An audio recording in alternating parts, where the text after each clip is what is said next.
Well, ladies and gentlemen, just like that, the Toronto Blue Jays are headed to Game 7.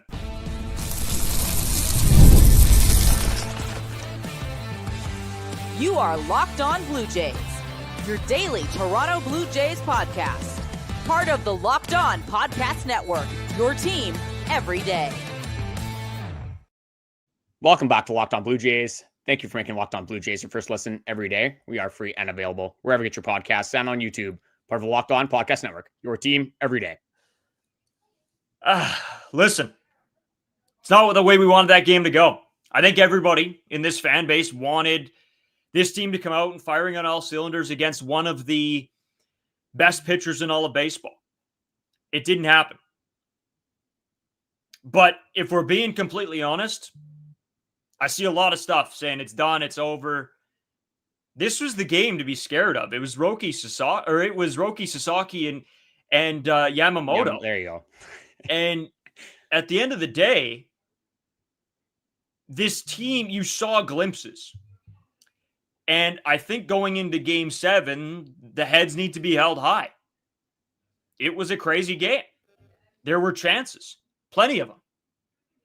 Couldn't cash in big moments. You're hitting base hits with 2 outs, trying to pray to God that the guy behind you can get the job done. It sucked. And you know what? There's going to be a lot of people complaining, Carter, about that call. That when the ball got lodged. No, that's nothing to complain about. Yeah. It's the rule. It sucked. I'm not going to sit here and tell you guys it didn't, but I mean, it ain't over. It's why it's a best of 3. That's what we said. Best of 1 tomorrow. Yeah, I don't know, Carter. Where are you at, my man? It's a tough loss. You wanted to win in Game 6. All the momentum was on your side, but it's Yamamoto, and he's been tough to hit the entire playoffs. One of the best pitchers in the entire MLB. For me, it's not even close. I mean, what he's done against the Brewers, what he did against the Jays multiple times, even that game against the Phillies. I know he got the loss there, but still looked very good. The numbers that he's had since coming into the major leagues, it was going to be very tough, no matter which way you looked at it. Not the worst approach against Yamamoto. You get him out in 6. That if you would have told me that before the game started, I would have taken that every single day of the week. You score 1 run. George Springer does not look healthy in this one. A little bit unfortunate, but gets the only RBI of the baseball game. The biggest thing I think what we're going to have to talk about, and we might as well dive into it right now, is what happened in that 9th inning. The reason why we said we we're going to go live in the 9th, and then that happened, and we were just so invested that we did not want to even have any of our attention devoted away from that Blue Jays game. Addison Barger, I said he should be in the 5 spot. Varsho's, I know he's still, I still like Varsho. You saw it in this game. I don't know if that's the reason that they lost this game. I'm not going to say that whatsoever. John Schneider's not the issue on this one. The only really thing you can blame is, I guess, the offense. Maybe it's, again, I don't like tipping your hat in the World Series. We talked about this in Game 2. We got a little bit of flack for that. It's a World Series game. You get at most 7 of them. At best, you get 4. You can't tip 2 World Series. You can't tip your hat at 2 World Series games. You just can't do it. And this one, Yamamoto, again, 6 innings pitched, 1 earned run. That's something that I would take no matter what in a World Series. You got one more game. You got one more time. Again, every single time that people have been out on this Toronto Blue Jays ball club, they have overcome the adversity. They have shown up. They have run the bell, and they have come through in full fruition and made us love this baseball team and enjoyed every single moment of this baseball team. And this is why that we still believe right now, even the way I'm looking right now with the big bird costume on, without the beak, I still believe in this Toronto Blue Jays team for tomorrow. You got Tyler Glasnow, who threw, interestingly, in the 9th inning. I'll let you kind of elaborate on that. But I'm not going to stop believing in this team no matter what happens. No, Carter, I'm not either. You know what? There's a lot's going to be said tonight. What? You think that the 2 best teams in baseball aren't going to go head-to-head and shot for shot? What have we said all season long? This team gets punched in the mouth and they lick their wounds, they get up and they punch right back. I don't know. We're getting a ton of texts. Horrible base running, bad decision. You got beat by a good pitcher today. You didn't bring the fight. There was a couple situations, like I said early in this episode, that this team had chances to do damage, and they didn't. It's I don't know. I'm going to sit here and complain about the effort that was put out there today. 7-game series for a reason. I believed in this team today. I don't think it was horrible. But yeah, the offense has to be better. I don't care who's in the mound, Carter. Sorry, as the comments are coming in, I'm slowly trying to read those as well. We got to talk about the Barger play. We got to talk about how the game ended here, because that's going to be the main thing that people are asking about. I just wanted to get this off the top that this will be our episode for tomorrow. Again, I'm in a Big Bird costume, not just for fun. It is Halloween. We have our friend's birthday as well. The Jays game was on. Obviously, we have to get something out to you guys. There's no way we were going to go through a World Series game without giving back to you guys, at least in some capacity. But we got to go into that play. So 9th inning, all hope for me, not completely lost. I was surprised they rolled out Roki again. He didn't look that good in the 8th inning. So I was pretty confident going into that 9th inning that this team would at least have a chance to beat Roki Sasaki. And Alejandro Kirk gets walked, and then you get a pinch runner, the most obvious call of all time. That makes 100% sense. Addison Barger, what a swing. Oh my goodness. Gets a ball, opposite field gap shot. I don't like if this is a thing that, again, we're going live right now, so we haven't really seen the fallout. If this is a thing that people are upset about, the lodged ball, you guys are absolutely insane. I don't think that's going to happen. I think Blue Jays fans are pretty smart. It's been a rule around the major leagues for an eternity. If the ball is lodged in any capacity, it's an automatic ground rule double. And even if it's not, Addison Barger's not getting to third base. He's not getting a triple. Maybe Miles Straw scores, but who cares? It's 3-2 at that point. I don't care if you lose 3-1 or 10-1. You still lost the game 6 of a World Series. And then after that, Ernie Clement, you can't swing at a high inside fastball in the first pitch. It's a new pitcher, Tyler Glasnow. I know you're an aggressive hitter, Ernie, and I love Ernie Clement. I'm not going to say that he's a bad player or anything, but in that situation, you got to know the moment. Just not a good swing decision on that first pitch. And then Andres Gimenez, not a bad piece of hitting. I've been very confident in Andres Gimenez when he's come up with runners in scoring position. There was a graphic today that he had a 500 average with runners in scoring position. It was, I believe at that time, 7-for-14. So I think after this hit, the one where he didn't come in, he would be 7-for-15. Still, if it's your number 9 hitter, a guy's a defensive specialist, not going to complain about that. Not exactly sure why Addison Barger is tagging or not tagging on that. I'm not sure why he's leading off to the degree that he was, because on that ball, like if it gets down, he's not scoring. There's no, unless you're going right away, which that was never a ball that you go right off the bat. You have to tag up and you have to be ready to just advance the base or stay at second base. There's that out there. There's 2 outs. I know you're shaking your head. I'm going to see what you have to say here, but no, not about you. I'm sorry. No. Okay. So anyway, there's 2 outs again. At that point, you're not scoring from second base on a ball that's pretty much a 50-50 shot if you're going to catch the ball in the outfield. Addison Barger, again, maybe a younger guy trying to make a little bit too much in that moment, gets picked off pretty much, or gets doubled off at second base. George Springer is up. You saw what happened in Game 7 in the ALCS. You saw what happened. The only run that was scored in this baseball game. I don't want to blame Barger because I think you have to be better than that. I think you have to get the Yamamoto. You got to get the Robleski. You got to get the Sasaki earlier. Like you said, not a lot of chances necessarily, but you had opportunities in this game.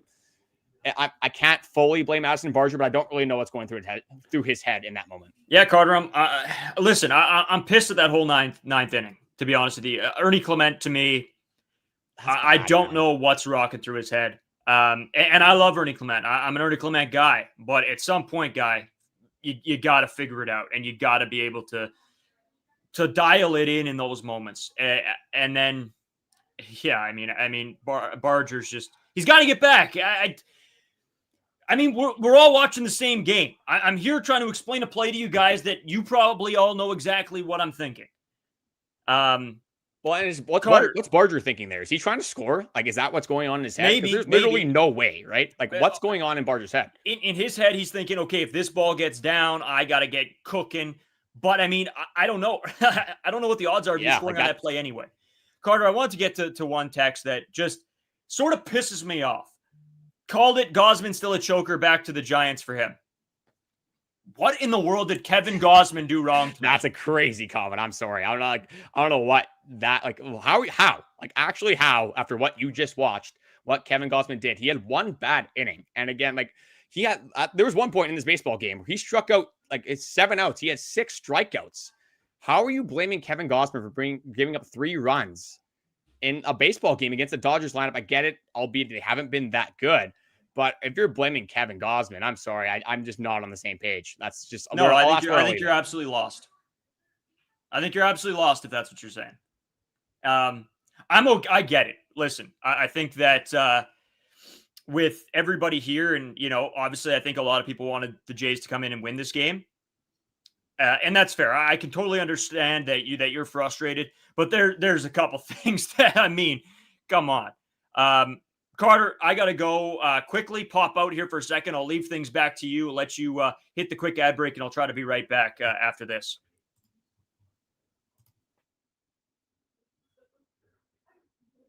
Today's episode is sponsored by Prize Picks. You and I make decisions every day, but on Prize Picks, being right can get you paid. Don't miss any of the excitement of this sports season, whether you're following the NFL, NBA, MLB, NHL, or any of them.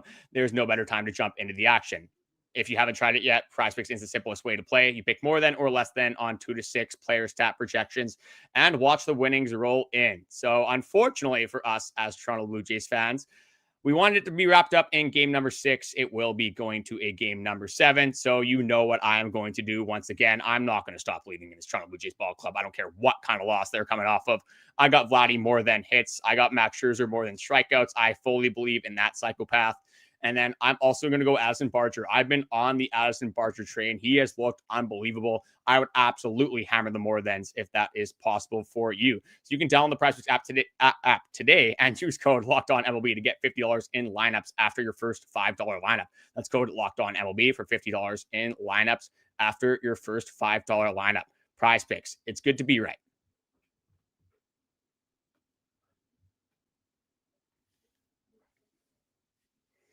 All right, so continuing to cover the game, Braden is just doing a short for us. You guys will see that later on. So you guys will be stuck with me for the next little bit of the podcast. So just going over some other things here. I just wanted to go over Yamamoto to start off.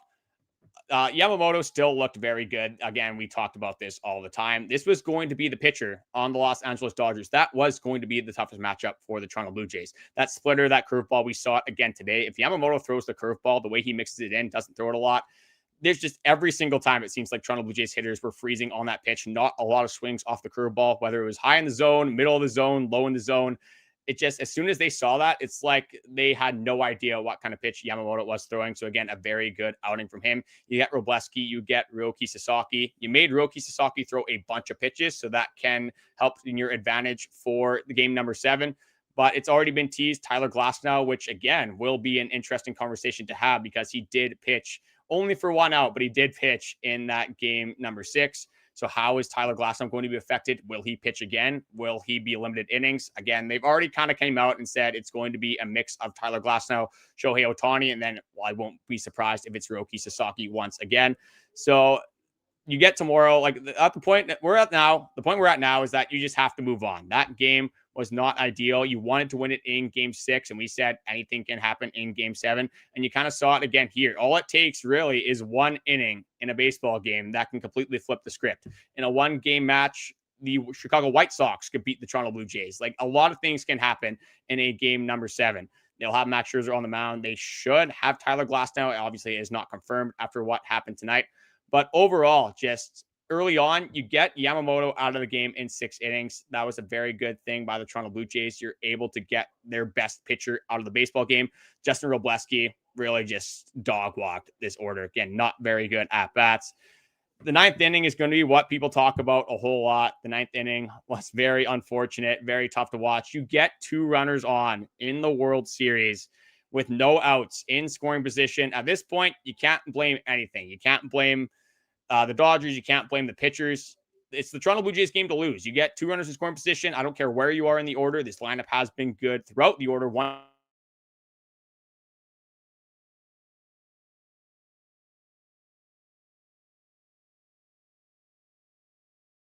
too far on the Ernie Clement stuff here. Like, again, he's been one of the best players for the Toronto Blue Jays in the Major League playoffs.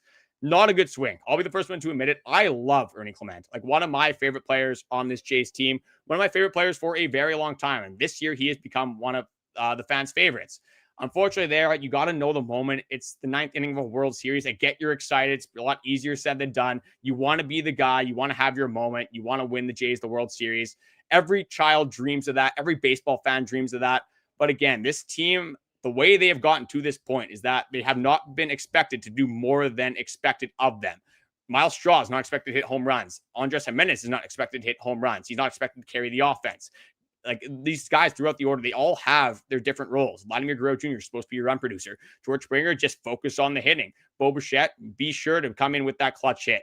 So I feel like Ernie Clement got a little bit in his head in that moment, just as, again, initial reaction to that. Maybe I'll have a different reaction later on when I kind of see the at-bat. It's going to happen very quickly. So that's initially what my thoughts are. I would be excited to see what you guys think about that Ernie Clement at-bat. Not a lot of people, again, on Ernie's side, but I would urge you guys, again, don't give up on Ernie Clement. Don't give up on this team. This guy has been absolutely ridiculous this entire offseason. And one good thing about this Toronto Blue Jays ball club, again, I've said this probably 47 times on this podcast. If you guys are coming back, listening to what we do all the time, this Blue Jays team feels magical. This Blue Jays team feels different than any other, honestly, Toronto sports team that we've seen in a very long time. Their ability to come back, their ability to never be out of a baseball game, their ability to put the ball in play, never strike out, just have very competitive at-bats time in and time out. Every single time that they've had to overcome adversity, they have done that. And once again, you get a game 7, you get 93 vibes. I get 93 vibes. Again, I wasn't alive for that, but Joe Carter, I've seen that home run 447 times. I hope we get a moment like that once again. Someone's going to have to be the big star. Someone's going to have the moment. We didn't really see Vladdy do anything in this game. George Springer, again, had that hit. Bo Bichette. Someone's going to have that moment. So one thing, again, I want to go into as well, as Braden is going to join us in a couple minutes here, is I wanted to talk about George Springer. So Arash Madani did make a tweet, and he said that George Springer does not look healthy. You saw on one of his first swings, he's really favoring that oblique. At this point, for me with George Springer, you saw that he can be productive. He is, again, the only guy that had an RBI single in this ball game. You don't care if George Springer gets hurt. Obviously, you kind of do to some extent. You don't want him, again, to be out for like 8 months. But if he has a re-aggravation in that oblique, he's not going to be out for an entire offseason. You don't have any other games after Saturday. So with George Springer, you want him to be in this lineup. You see how productive he is in this lineup. It's the same conversation we literally just had with Bo Bichette. And what has Bo Bichette done this entire series? He has been phenomenal. He has come up in the clutch. He has been that guy that you expected him to be, and probably a little bit more, considering that he hasn't played baseball since September 6th, and you throw him into the World Series against Blake Snell. I'm going to throw Braden in here. I'm not sure if he's completely okay. He's not ready to go. He's giving me the hand signal. So I will continue on with a few comments here. Only threw 96 pitches tonight. Yeah, I think we got to go into the Kevin Gausman of this all again. Kevin Gausman, for me, first 2 innings, phenomenal. Absolutely ridiculous stuff. You have 6 strikeouts through 7 innings. 6 strikeouts through 7 batters. Incredible stuff. Absolutely incredible. So Kevin Gausman, we've talked about this off the top. If you're blaming Kevin Gausman for what happened in this baseball game, it's just something you can't do. Unfortunately, the Toronto Blue Jays got outpitched once again. You need more offense from the Toronto Blue Jays if you're going to win a baseball game against the Dodgers. This offense kind of felt like a sleeping giant this entire series. It didn't even wake up. We saw 1 inning. That was pretty much it. Kevin Gausman was phenomenal this entire start. If you're going to blame anybody, you got to blame the offense, but you see what Yamamoto did against this team in game 2. Again, I'm the last person that wants to tip a hat to a guy, but you have to admit that this guy is absolutely phenomenal. Carter, my man, I heard, I was just in the other room, so I heard everything you had to say. And somebody just put in the chat, more offense, ? You guys got 5 guys batting over 300. It's not the totality. It's game 6 of the World Series. These guys have to come out and perform. And to be honest, Carter, you talked about it earlier in the show. I don't care who it is. I don't care who it is on the mound. I expect everybody to be at their best. Yes, they got out. Yamamoto was fantastic. And I'm not going to take anything away from him. But in the same sense, we need these guys to cash in and do the job. Stop feeding his ego for Ohtani. He's the best player in baseball, possibly the best player that ever lived. You can limit him. I mean, that's and you can beat him. But let's talk about that swing quick to the opposite field. Yeah, crazy. Incredible. How in the world do you hit a ball that far to the opposite field on that swing? It almost felt like a Trey Savage out in front swing.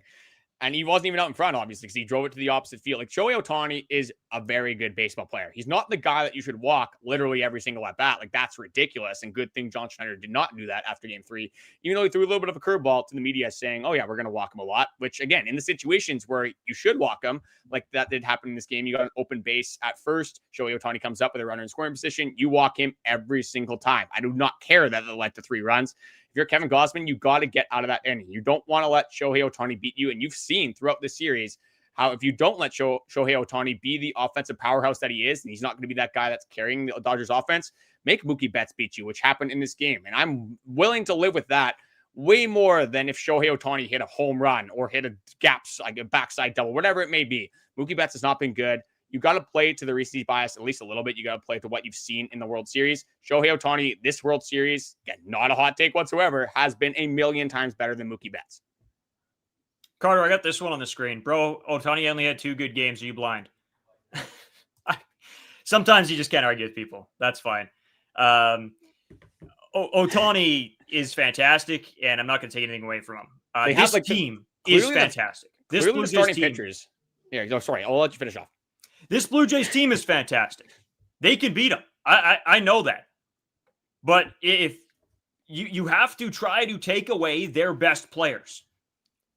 John Schneider has learned from that. What happens when you don't walk Shohei Ohtani in a big situation? He probably hits one out of the park.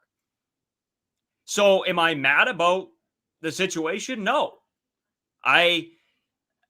That's exactly what I would do in this situation. If me and Carter are sitting there on the couch at some point during this game and having the conversation, yeah, probably time to walk him, and then John Schneider walks him, how can we be mad about that? If in hindsight it comes back to bite them, well, that is what it is then, I guess. We've made our stance on it. Yeah, everybody can look back at what happens with each specific Shohei Ohtani at bat and think that it should have went the other way. That's an easy thing to say. I don't know, Carter. You know what? We'll take a break. We'll come back. We'll tee up Game 7. Talk about it. This is just ridiculous. We'll talk about it when we come back. Today's episode brought to you by FanDuel. Hopefully you guys are already betting on FanDuel because it is the best place to place your bets. If it's NBA, NHL, NFL, CFL, MLB, whatever it may be, it's the best place to play. Even if you miss the start of a game or want to ride the hot hand, FanDuel has live bets on everything from who will score next to fourth quarter comebacks. Plus, you can even combine your live bets into a same game parlay for a bigger shot and a bigger payout. It keeps every game exciting, especially when your team's making that late push. Right now, FanDuel is giving new customers $300 in bonus bets when your first $5 bet wins. So head to FanDuel.com to sign up and play your game with FanDuel, the official sports betting partner of the NBA. Here, I got something to lead this one off. I just wanted to respond to one of the comments here. And you're going to be a first advocate for this one because you will be at least at one of the playoff games that are happening tomorrow. But one of the comments is CFL playoffs tomorrow, Game 7 of the World Series. What a day to be a sports fan. We're from Winnipeg, so we got a Montreal Alouettes and Winnipeg game at our time. It's 1 p.m. So we got a pretty decent time that will not interfere with the Jays game whatsoever. Again, we are going out tonight. I got the Big Bird rocking on. If that's what you guys were wondering, I had the eyes on before. I need to get a beak. I need to get a beak to completely fit this Halloween fit off, to completely cap it off. And then just another thing here as well. If we can be clutch, then it's over. Like that's what we kind of talked about in the last podcast. If Mookie beats you, he's one of the best players in all of baseball. I don't care if he's been bad in the playoffs. The same thing with Shohei Ohtani with a couple of you guys in the comment section. Overwhelmingly, people have seen how good Shohei Ohtani can be, and you can see what he can do in a Game 3. And that's all I needed to see. I don't want to flirt with it anymore. I don't want Shohei Ohtani to beat me ever again. I'm going to sleep way better at night if it's Freddie Freeman, if it's Mookie Betts, if it's Teoscar Hernandez, no matter who it is. So, yeah, just a couple things that I wanted to address off the top. Mookie, again, with the RBI single today, drives in 2 runs. Pretty much, I guess, wins them the game in hindsight. But that's something that I'm okay with. And that's something that I can handle going out tonight, sleeping tomorrow, and then going into a Game 7 game. Yeah, dude, I think you have to be. Mookie Betts has not been the killer that we all expected he was going to be coming to the playoffs. So, yeah, I don't know. It is what it is. Carter, for me here tonight, I think the biggest takeaway has to be, again, is that you didn't see a quit in this team. As much as things didn't go their way and then they were able to capitalize, it's not like guys were going up there and just, swinging at pitches, right? They were battling. They were fighting. Couple of guys. Yeah, not great games. Dalton Varsho, I heard you talking about before. Terrible game. Terrible I wish game. I was wrong, man. I wish I was wrong about our show, but I just haven't seen the good at-bats. I just haven't seen him. We saw it again, unfortunately. Yeah, and just one more thing we said. How are you feeling about Scherzer pitching tomorrow? So we'll get into that. I'm so ready. Like that guy is an absolute psychopath. The moment's not going to get to him. He's got I one don't more care in if him. the Dodgers have seen him a million times. Like, give me all of Max Scherzer. He is going to be ready to go. You got full force ready to go as well. You're going to have Jeff Hoffman available. Louis Varland, doesn't matter. He can pitch a million times in a row. He's going to be ready. Chris Bassett is absolutely insane, dude. Like, this guy, every single time that he comes out of the bullpen, like, I might want to be the closer next year. Like, that's where we're at. I know he's probably not going to want to do that, but it's been truly incredible what Chris Bassett has been able to do. Like, I'm almost at the point now where, like, literally closer. Like, roll him out, ninth inning. I still like Jeff Hoffman. I've always been a Jeff Hoffman supporter. Chris Bassett is doing some elite level stuff out of the bullpen right now. Like, he's like a shoe and just up and like 1, 2, 3 up and down throughout the order every single time, it feels like. Yeah, I can't disagree. Again, maybe this will be an off-season conversation about what happens with Chris Bassett, but him out of the bullpen looks fantastic. Okay, honestly, we got to do it now. Game 7. Where are we at? How are we feeling? I'm terrified. I'm excited. I'm nervous. I'm all of the emotions above. Is it Tyler Glasnow? Is it Shohei Ohtani? Again, we won't be able to tell right now. I don't think it's Tyler Glasnow after they threw him in the 9th inning. It's going to be interesting. I would love to see like Sheehan or something like that out of the bullpen, a little bit of opener. That would just throw the Blue Jays for a loop. That's not going to happen. I feel like it might be Shohei Ohtani. Again, we're not going to speculate on that. But we're going to speculate on the Toronto Blue Jays here because it's not a lot of speculation to do. Max Scherzer will be pitching for them in game number 7. You'll probably have Shane Bieber available. You'll probably have Trey Savage available out of the bullpen. I don't care if that guy's arm falls off. I might want him to pitch in a complete game. I don't really care at this point. Trey Savage has been absolutely dominant. 1 game, 27 innings. We said this last time, but now there's no room for error. It's the Toronto Blue Jays versus the Los Angeles Dodgers. It's one singular game. George Springer will be in the lineup again. I don't care if that guy feels like he got hit by a bus. He will be back in that lineup. So you're going to see George Springer. You're going to see Nathan Lucas. You'll probably see the exact same top 4. I assume that Varsho will hit 5 as much as I want Barger to hit 5. It will be Varsho again. I don't think anything will change. And the last thing that I'm going to say, other than the pitching matchups, I'll let you kind of answer it, whether it's Shohei, Tyler Glasnow. We'll kind of leave that a little bit short. But I'm going to end it the exact same way I've ended every single podcast, probably for the last 2-3 weeks. Every single time that you have been out on the Toronto Blue Jays, every single time that you thought it might be over, every single time you thought that 2025 was too good to be true, you thought something might go wrong, this team has answered the bell. This team has been ready to go. This team is phenomenal. This team is gritty. This team is never out of a series, never out of a game, never out of an inning. This team can come back at any time. This team is ready to go, ready to fire. They love each other. We love them. They are such a talented baseball team, probably the most talented baseball team I've ever seen in my entire life. I don't care how many Hall of Famers the Los Angeles Dodgers have. We're at the Rogers Center. We got the Toronto Blue Jays faithful at the Rogers Center. That place is going to be absolutely electric. Let's look at the scenes that will happen on Saturday night. I don't care. The narrative is the Dodgers are ruining baseball. Let's make the Toronto Blue Jays ruin some baseball. Let's make the Toronto Blue Jays save some baseball against that corrupt clubhouse over there. I don't know if I have a better ending for a podcast than that, Carter. That was all right. Hey, let's all clock back in here tomorrow. Same sort of situation. If the Blue Jays are up, we'll be here. If they're down, we'll be here after the game, after, we go and sob into a pillow somewhere. But as in saying all that, we always appreciate everybody in the podcast joining us live. If it's live streams, if it's, on the morning episodes, as usual, we want to thank you guys so much for all the comments and support you guys have given us. And we'll see you back tomorrow.